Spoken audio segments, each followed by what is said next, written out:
Good morning, dear aspirant. So, daily current affairs analysis a very short and precise way la paathuட்டு இருக்கோம். So இந்த current affairs analysis நீங்க daily follow பண்றதுனால உங்களுக்கு நிச்சயமா mains எழுதும் போது இத கரண்ட் அஃபேர்ஸ் எக்ஸாம்பிளா கோட் பண்றதுக்கும் ஈஸியா இருக்கும். ப்ரிலிம்ஸுக்கு டெஃபினட்டா கொஸ்டின்ஸ் வந்து இங்க இதுல நிறைய ப்ரிடிக்ட் பண்ணி தான் நம்ம எடுத்துட்டு இருக்கோம். ஸோ வித் தட் நோட் நம்ம கரண்ட் அஃபேர்ஸ் அனாலிசிஸ் வந்து தமிழ்நாட்டிலேயே first time intensive current affairs classes வந்து 9 years back start பண்ணும். So very successful program இது. 100 hours of current affairs class, complete materials, test and discussions இருக்கும். So அதுல நீங்க enroll பண்ணலாம் எப்ப வேணாலும். So with that note, first news, Supreme Court recalls verdict on retrospective green clearances. Retrospective அப்படின்றது பாத்தீங்கன்னா ஒரு 3 judge Supreme Court bench delivered landmark majority judgment, அதாவது அவங்களோட ஓன் வேர்டிக்டே 2024ல கொடுத்த வேர்டிக்ட ரீகால் பண்றாங்க. ஒரிஜினல் வேர்டிக்ட் என்னன்னா ரெட்ரோஸ்பெக்டிவ் என்விரான்மெண்ட் கிளியரன்சஸ் அது வந்து ஒரு கிராஸ் இல்லீகாலிட்டின்னு சொல்லி ஸ்ட்ரைக் டவுன் பண்றாங்க. ஸோ இதை பத்தி கொஞ்சம் டீட்டெயிலா நம்ம பார்க்கலாம். ஸோ May 16th பாத்தீங்கன்னா சுப்ரீம் கோர்ட் டிக்ளேர்ட் எக்ஸ்போஸ்ட் ஃபேக்டோ அப்படின்னு சொல்றது ரெட்ரோஸ்பெக்டிவ் என்விரான்மெண்டல் கிளியரன்சஸ் அனேத்தமா அல்லது they struck down the government notifications. ஏன்னா இந்த நோட்டிபிகேஷன் வந்து ரெட்ரோஸ்பெக்டிவா இருக்கு, முன்னாடி ஒரு காலத்துல போட்டதா இருக்கு, அந்த மாதிரி இருக்கக்கூடாது. இப்ப எந்த நாள் இன்னைக்கு ஒரு விஷயம் கொண்டு வர்றாங்கன்னா அது இன்னையில இருந்து தான் இம்ப்ளிமெண்ட் ஆகணுமே தவிர இன்னைக்கு ஒரு நோட்டிபிகேஷன் கொண்டு வந்து அது 2 months பேக்ல இருந்து வரணும் அப்படின்றது கிடையாது. ஸோ இந்த வேர்டிக்ட் வந்து environment clearance must be obtained before the project begins ன்னு சொல்றாங்க. So not after the violations occur. So prior clearance mandatory ஒரு ப்ராஜெக்ட் கமென்ஸ் பண்றதுக்குன்னு சொன்னதான் கோர் ஐடியா. So 2017 notification 21 வந்து இது எல்லாமே இன்வாலிட்னு சொன்னாங்க. So retrospective approval வந்து கிராஸ் இல்லீகாலிட்டின்றத இப்போ முடிவு பண்ணிட்டு இருக்காங்க. So pragmatism over the principle என்னன்னா CJI கவாய் அண்ட் ஜஸ்டிஸ் சந்திரன் இவங்க என்ன சொல்றாங்க, அந்த வேர்டிக்ட் வந்து கிட்டத்தட்ட நிறைய ப்ராஜெக்ட்ஸ் த்ரெட்டன் பண்ணுது. 20,000 crore ப்ராஜெக்ட்ஸ் வந்து ஸ்கேல் ஆகி நிக்குது. ஸோ இந்த அது மட்டும் இல்லாம ஃபங்க்ஷனலா இருக்கக்கூடிய ஹாஸ்பிட்டல், ஏர்போர்ட்ஸ் இதெல்லாமே டிமாலிஷ் பண்றக்கூடிய சூழ்நிலை வருது. ஸோ அப்ப மெஜாரிட்டி என்ன சொல்றாங்கன்னா இந்த எக்ஸ்போஸ்ட் ஃபேக்டோ கிளியரன்சஸ் இது வந்து should be withheld with pedantic rigidityன்றாங்க. வயலேஷன் வந்து ரெகுலரைஸ் பண்ணலாம், எக்ஸப்ஷனல் சர்க்கம்ஸ்டன்ஸ்ல பெனால்டி போடலாம் அப்படின்னு சொல்றாங்க. ஸோ இந்த வேர்டிக்ட ரீகால் பண்ணி மெஜாரிட்டி வந்து the government power to grant retrospective environmental clearances அதையும் திருப்பி கொண்டு வர்றாங்க. So justice Bhuyan's 97 page case அதுல என்ன சொல்றாங்கன்னா என்விரான்மெண்டல் லா வந்து arguing that very fundamentals of environmental jurisprudence என்ன அப்படிங்கிறத டீடைல் பண்றாங்க. பிரைமரிலி ப்ரிகாஷனரி பிரின்சிபிள்ஸ் தான் இருக்கணும், பொல்யூட்டர் பே பிரின்சிபல் தான் இருக்கணும். why is the court keen to prod the government to regularize the illegalities இல்ல அப்படிங்கறத கேட்டிருப்பாங்க. So first violate first, regularise later approach அப்படி இருக்கக்கூடாதுன்றது தான் இருக்கிறதுனால கல்ச்சர் ஆஃப் வயலேஷன் நிறைய நடக்குது. ஸோ இஏஏ பத்தி நமக்கு தெரியணும். இஏஏ பொறுத்த வரைக்கும் இது வந்து ஒரு systematic process to identify, predict and evaluate.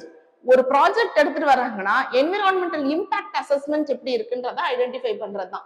So environmental protection act 1986 கீழே இது வரும்.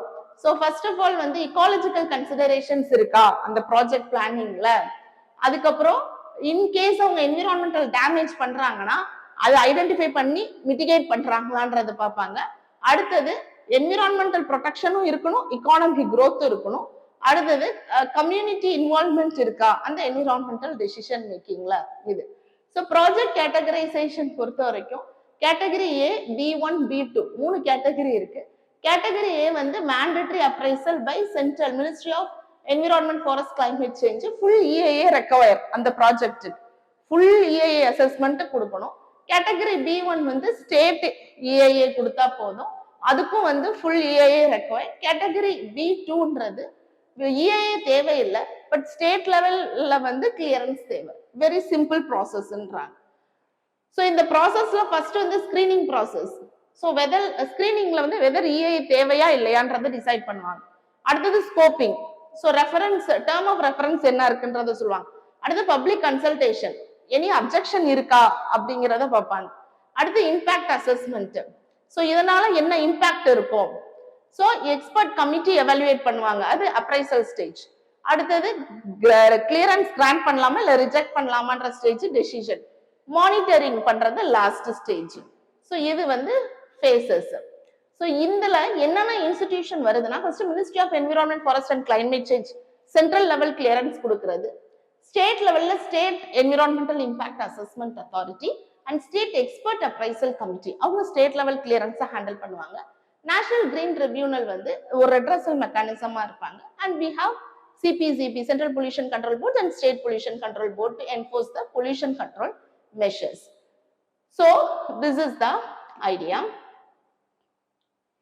So environmental clearance பொறுத்த வரைக்கும் கிட்டத்தட்ட வந்து 30 mining projects இருக்கு, 13 river valley projects and 10 other projects still waiting because of the EIA. So project EIA-னால நிறைய ப்ராஜெக்ட் ஸ்டால் ஆகிருக்கிறதுன்றது ஒரு concern. Delhi suicide bombers pre recorded video surfaces. So November 10th Delhi car blast நடந்தது இல்லையா, அதுல வந்து ஒரு ப்ரீ ரெக்கார்டட் வீடியோ கண்டுபிடிச்சிருக்காங்க. So அந்த ரெக்கார்டட் வீடியோ மூலமா என்ன தெரியுதுன்னா, it is a very strategically planned ஒரு இன்சிடென்டா தெரியுது. And India's first car bomb கண்டுபிடிக்கிறாங்க. ஸோ ஒரு 20-minute ரெக்கார்டிங் 7 months old, அது வந்து என்ன பண்ணாங்க, இந்த மார்டிட்ரோம் ஆபரேஷன்ஸ் எப்படி வந்து அந்த அந்த வீடியோ எங்க பண்ணியிருக்காங்கன்னா அல்ஃபலா யூனிவர்சிட்டி ஃபரிதாபாத்ல பண்ணியிருக்காங்க. Where he was employed as a doctor. So investigation NIA ஏதாவது இந்த ப்ராபை டேக் ஓவர் பண்ணியிருக்காங்க. ஸோ அவங்க என்ன சொல்றாங்கன்னா, this is the first car bomb suicide attack in Delhi. So arrest also made as few அரெஸ்டும் வந்து பண்ணியிருக்காங்க. ஸோ இந்த 7 month கேப்ல தான் இந்த வீடியோ ரெக்கார்டிங்க்கும் இந்த அட்டாக்கும் நடுவில் 7 month கேப் இருக்கு. ஸோ இது வந்து வெரி கேர்ஃபுல்லா பிளான்டு ஒரு மிஷனை கண்டுபிடிச்சிருக்காங்க. It indicates that ideological commitment இருக்கு.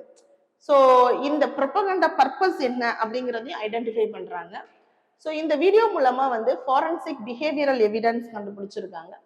ஸோ என்ன இன்சைட்ஸ் இருக்கும், என்ன மோட்டிவேஷன் இருக்கும் அப்படிங்கிறத ஐடென்டிஃபை பண்றாங்க. இதுக்கு பின்னாடி ஒரு பெரிய லார்ஜ் டெரர் நெட்வொர்க் இருக்குன்றதையும் சொல்றாங்க. ஸோ NIA பொறுத்த வரைக்கும் இந்தியாவோட premier counter terrorism agency 2008 Mumbai terror attack அப்புறம் எஸ்டாப்ளிஷ் பண்ணியிருக்காங்க. இது ஒரு statutory body. Okay, so this has jurisdiction throughout the India. Original jurisdiction இருக்கு. ஸோ இந்தியாவோட சாவரன்டி அஃபெக்ட் ஆகிற மாதிரி எந்த ஒரு இன்சிடென்ட் இருந்தாலும் அவங்களே ஜூரிஸ்டிக்ஷன் எடுத்து பண்ணலாம். 2019 அப்புறம் கிரைம்ஸ் கமிட்டட் அவுட் சைட் இந்தியாலையும் அவங்க பண்ணலாம். So that is the idea of NIA. NIA-யோட ஆபரேஷன் பொறுத்த வரைக்கும் ஸ்டேட் கவர்மெண்ட் ஏதாவது ரிப்போர்ட் சஸ்பெக்டா இருக்கு, ஸ்கெடியூல்ட் அஃபென்ஸ் டுவர்ட்ஸ் த சென்டர்னா அப்ப NIA-வை கூட சப்போர்ட் கேட்கலாம். Central government suo motu direct பண்ணலாம் NIA-வை. NIA-க்கு ஸ்பெஷல் கோர்ட் இருக்கு, that will be set up by the central government in consultation with the Chief Justice of High Court. So investigation power is also lies with them. So NIA structure வந்து headquarters located in Delhi, branch office Hyderabad, Guwahati, Mumbai, Kolkata, Lucknow, Kochi, Jammu, Raipur and Chennai இருக்கு. Headed by Director General who is an IPS officer. Okay.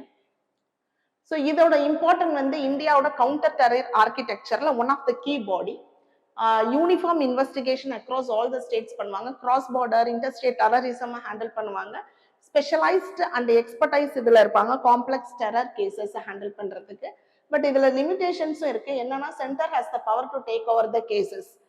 அப்போ வந்து federalism erode பண்ற மாதிரி limited man பவர்ன்றது one of the limitation. Overlap with the state body and central agency like IB RA அதுக்கு overlap ஆக மாதிரி NIA இருக்கு. Next, Enforcement Directorate arrest Alfala Group chairman in money laundering case. So இந்த money laundering act கீழே இந்த terror module நடந்ததுக்கு அப்புறம் so key accused வந்து இந்த யூனிவர்சிட்டியில இருக்கிறதுனால அந்த யூனிவர்சிட்டியை இன்னும் ஒரு சர்வைலன்ஸ்ல கொண்டு வந்திருக்காங்க. ஸோ அரெஸ்ட் பண்ணியிருக்காங்க. ஸோ இன்னைக்கு இனிஷியலா அலிகேஷன்ஸ் வந்து என்னன்னா அவங்க வந்து ஃபேக் யூஜிசி அக்ரிடேஷன், நாக் அக்ரிடேஷன்லாம் ஃபேக்கா இருந்தது. அதுக்கப்புறம் டெல்லி பிளாஸ்டோட டெரர் கனெக்ட் ஆயிருக்குன்றது. So ED investigation into financial கிரைம்ஸும் இருக்கு. So the case has evolve dramatically. ஓகேங்களா? ஃப்ரம் எஜுகேஷனல் ஃப்ராட்ல இருந்து டெரர். ஸோ சேரிட்டபிள் ட்ரஸ்ட் ஸ்ட்ரக்சரும் the use of a charitable trust. So அந்த ஒபேக் இருக்கு அண்ட் பெருசா ஸ்க்ரூட்டினி கிடையாது. அதே மாதிரி இடி வந்து என்டையர் குரூப் அந்த ட்ரஸ்ட் இது எல்லாத்தையுமே ஃபண்டை எப்படி டைவர்ட் பண்றாங்கன்றதையும் ஃபுல்லா இப்ப ஐடென்டிஃபை பண்றாங்க.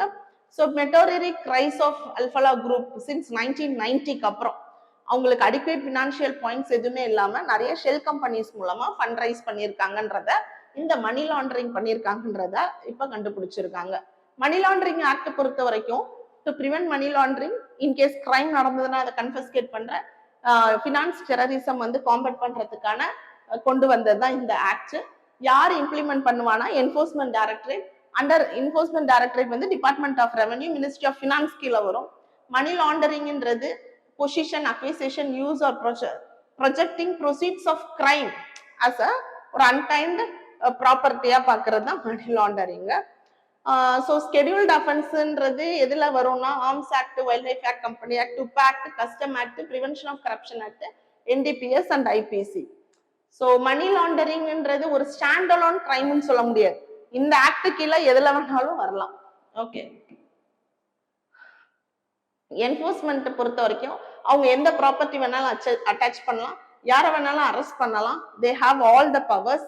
அண்ட் யாரை வேணாலும் கன்ஃபஸ்கேட் பண்ணலாம் கிரைமுக்கு முன்னாடி. And bank and financial institutions எல்லா டிரான்சாக்ஷனையும் அவங்க வெரிஃபை பண்ணலாம். ஸோ பிஎம்எல்ஏ பொறுத்த வரைக்கும் திஸ் பர்டன் வந்து shift to the accused to property. அவங்க வந்து அவங்க ப்ராப்பர்ட்டியா என்ன அப்படிங்கிறதெல்லாம் அவங்க ப்ரூவ் பண்ணணும். ஸோ அப்பதான் வந்து அவங்களால அந்த பெயில்லாம் வந்து அப்ளை ஆகும். India weighs option on Bangladesh extradition request for former PM Sheikh Hasina. So Bangladesh வந்து demanded extradition for the former PM Sheikh Hasina, who is actually exile இருக்காங்க. எங்க? நியூ டெல்லியில இருக்காங்க. ஸோ இந்தியா வந்து அவங்களுக்கு பங்களாதேஷ் இன்டர்நேஷனல் கிரிமினல் ட்ரிபுனல் வந்து அவங்களுக்கு death sentence கொடுத்துருக்காங்க. ஸோ டெத் சென்டென்ஸ் ஆர்டர் பண்ணோடனே அவங்க இந்தியாவை நோக்கி வராங்க. ஸோ இப்போ அவங்க டெல்லியில எக்ஸைல்ல இருக்காங்க. ஸோ இந்தியாவுக்கு வந்து இதுக்கு இப்போ வந்து அவங்களுக்கு வந்து ஒரு ப்ரொடெக்ட் பண்ணதுனால ஒரு பெரிய டிப்ளமேட்டிக் அண்ட் லீகல் சேலஞ்ச் வந்திருக்கு. ஸோ இந்த சிச்சுவேஷனை எப்படி வந்து பங்களாதேஷோட அவங்க எப்படி ஹேண்டில் பண்ண போறாங்கன்றது இந்தியாவுக்கு ஒரு சவாலான விஷயம். So extradition request is framed under India Bangladesh mutual legal assistance and extradition treaty of 2013. So formal extradition ரெக்வெஸ்ட்ன்றது ஒரு காம்ப்ளெக்ஸ் ப்ராசஸ். ஸோ இந்தியா வந்து கரண்ட்லி ப்ரீ ரெக்வெஸ்ட் ஃபேஸ்ல தான் இருக்கு. So we have not yet received a formal request எல்லாம் கிடையாது. So இது வந்து ஒரு இஷ்யூ. ஸோ அதே மாதிரி இந்த இந்தியாவோட லீகல் ஷீல்ட் என்ன 2013 ட்ரீட்டி பொறுத்த வரைக்கும் India has a several legal ground. Extradition கொடுக்க முடியாதுன்னு சொல்லலாம். ஆனா அந்த எக்ஸப்ஷன்ஸ் எல்லாம் வந்து நம்ம டிப்ளமேட்டிக்கு பிரச்சனை வரும் அப்படின்ற ஒரு நல்ல அடிப்படையில தான் அவங்க கொடுக்குறாங்க. ஸோ டெமோக்ராட்டிக் பிரின்சிபல் நமக்கு எப்படி இருக்கணும் அப்படின்னா கோர் டெமோக்ராட்டிக் பிரின்சிபிள் அபண்டன் ஆகி ஒரு டேஞ்சரஸ் பிரசிடென்ட், அப்புறம் இந்தியாஸ் ரெப்புடேஷன் டேமேஜ் பண்ற மாதிரி, ரீஜனல் டெமோக்ராட்டிக் ஸ்டெபிலிட்டி அண்டர்மைன் பண்ற மாதிரி இருந்தது அப்படின்னா அதெல்லாம் வந்து நம்மளுக்கு இருக்கக்கூடிய principles. So international crime tribunal பொறுத்த வரைக்கும் டொமஸ்டிக் வார் கிரைம் ட்ரிபியூனல் பங்களாதேஷ்ல செட்டப் பண்ணியிருக்காங்க.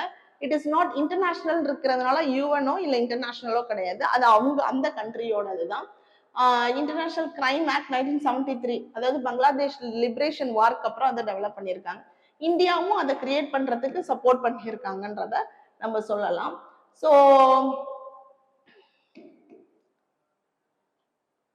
ஸோ ஹானர்டு கெஸ்டா வந்து நம்ம India has already signalled its inclination. So அவங்கள வந்து அந்த தென் பிரைம் மினிஸ்டரை வந்து நம்ம அவங்களுக்கு சப்போர்ட் பண்ணி இங்கே டெல்லியில எக்ஸைல் கொடுத்துட்டு இருக்கோம். ஸோ இதை தாண்டி இந்தியா வந்து ஒரு பேலன்ஸ்டு டெசிஷனா எடுத்துட்டு போகணும். So next UN security council approve US plan for Gaza future.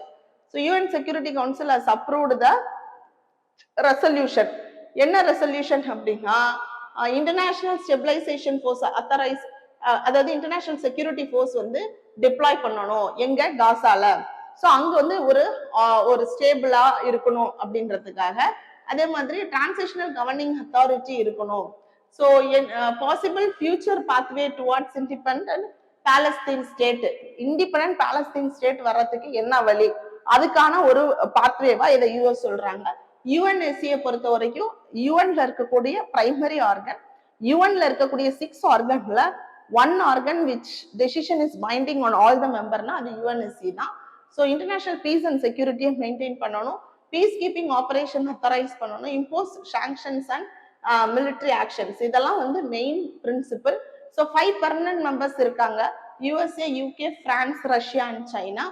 So 10 non permanent members 2 year டென்யூர்ல வந்து ரொட்டேஷன்ல வருவாங்க. இதுல ஓட்டிங் பொறுத்த வரைக்கும் 9 அவுட் ஆஃப் 15 வந்து ஓட்ஸ் பண்ணணும் டெசிஷன் பாஸ் ஆகுறதுக்கு. பெர்மனன்ட் பவர்ஸ்க்கு வீட்டோ பவர் கிடையாது ப்ரொசீஜரல் இஷ்யூனால. So this is the idea. யுஎன்எஸ்சியில நிறைய ரிஃபார்ம்ஸ் கேட்டுட்டு இருக்காங்க. முக்கியமா இந்தியா, ஜப்பான், ஜெர்மனி, பிரேசிலுக்கு பெர்மனன்ட் சீட் வந்து கேட்டுட்டு இருக்காங்க. So that is the idea. So India பொறுத்த வரைக்கும் இந்தியா ஹஸ் சர்வ்ட் அ நான் பெர்மனன்ட் மெம்பரா 8 டைம்ஸ் வந்து இருந்திருக்காங்க. World 5th largest economy and growing global influence இருக்கனால இந்தியாவுக்கு பெர்மனன்ட் மெம்பர்ஷிப் கொடுக்கணும். And world most populous democracy வந்து இந்தியா அப்படின்றனால. Okay, try to answer this question. The supreme courts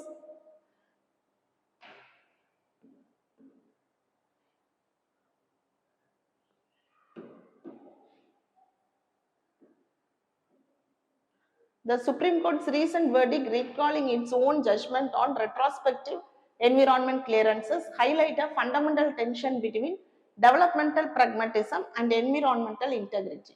Critically examine. So if you have any doubts, feel free to contact this number. Have a great day. Thank you. Kurukshetra, Kurukshetra, Kurukshetra. Kurukshetra, Kurukshetra, Kurukshetra.